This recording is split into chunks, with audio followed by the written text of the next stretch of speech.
Você diz para essas crianças: você é meu filho amado, em quem eu coloco todo o meu bem-querer.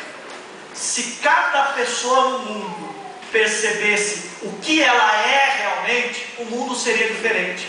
O respeito, a educação e outras coisas mais seriam plenos no mundo. E a pessoa viveria melhor e plena de Deus, cheia de Deus, porque ela descobriria o que ela é. Eu sou filho amado de Deus pelo batismo. Não tem outra coisa maior do que essa. Talvez as pessoas não consigam parar e pensar o que é elas são diante de Deus. Aí o profeta Isaías diz, na primeira leitura, capítulo 42, Deus não apaga aquela chama que está pequenininha ali, não é? Ele não vai lá, como o mundo faz hoje, né? Vai lá e apaga a chama. No sentido de que, se a pessoa tem um problema, uma dificuldade, o mundo ajuda a afundar cada vez mais, se possível, pisa no pescoço. O que a palavra está dizendo é, Deus vai lá e traz aquela pessoa, aquela pequena chama que está quase apagando, Ele vai cuidando para que aquela chama consiga se acender ainda mais, crescer ainda mais. Ele não quebra a cana rachada, quer dizer, imagina um bambu rachado, não vai lá e quebra, ao contrário, Ele vai cuidando para que aquilo vá se refazendo naturalmente. Deus faz isso por quê? Porque lá no batismo Ele disse: você é meu filho amado, é em você que eu coloco todo o meu bem-querer. Se cada cristão percebesse o que ele é diante de Deus, como ele poderia viver a vida dele, ele seria diferente. Ele não teria, no sentido não teria problema, mas não teria desânimo frente aos problemas. Problema todo mundo tem, graças a Deus. Se você tiver vida, você vai ter bastante problema. Reze para Deus. Se não tiver mal, você morreu. Enquanto tiver problema, ótimo. Deus me dê força para enfrentar, para eu crescer em frente a tudo isso. A vida não é dura. A vida é dura para quem é mole. A vida é dura para quem é mole. Aí a vida é dura, realmente. Senão a vida não é dura. Quem quer moleza, compra um pudim e senta em cima dele. Aí vai ter bastante moleza.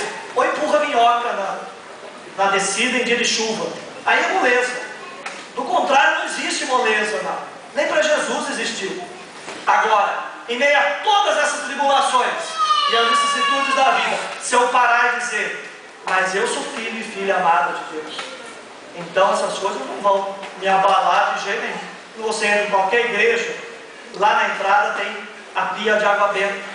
Aquilo é um pequeno batistério. Se você não faz o sinal da cruz, aquela é a mesma água benta usada no dia do batismo. Quando você faz o sinal da cruz, você está renovando o batismo, está renovando o texto do Evangelho de hoje. Quando você fez isso, você está rezando, o céu está se abrindo para se acolher, e do céu continua vindo a voz: você continua sendo meu filho e minha filha amada. Mesmo sendo cabeça dura, uma besta quadrada, uma anta, mas se você mudar de vida e quiser se converter realmente, você continua sendo meu filho e minha filha amada. Deus não mudou o coração dele por isso. Nós temos que mudar o nosso. E renovamos o batismo, que renovando o batismo hoje nós, participando desse batismo desses nossos irmãos, nós possamos crer realmente: eu sou filho amado de Deus. Eu sou filha amada de Deus. E é a partir de mim que o mundo pode ser melhor, sim. E deve ser melhor a partir de mim. É a partir do meu testemunho de fé. Fé prática. Não da boca para fora, da boca para fora o mundo está cheio. A gente está com o saco cheio disso. Mas fé prática. No dia a dia, com o testemunho. É a oração e a Eucaristia, o corpo e sangue do Senhor, que vai nos dar força para que essa prática aconteça. E renovemos hoje o nosso batismo. Quando você receber a Sagrada Eucaristia hoje, você possa ouvir no seu coração Jesus falando: você é meu filho amado, você é minha filha amada, em ti eu coloco todo o meu bem-querer. Se o mundo não coloca, eu coloco. Renovemos isso, esse amor a Deus junto a nós. Amém.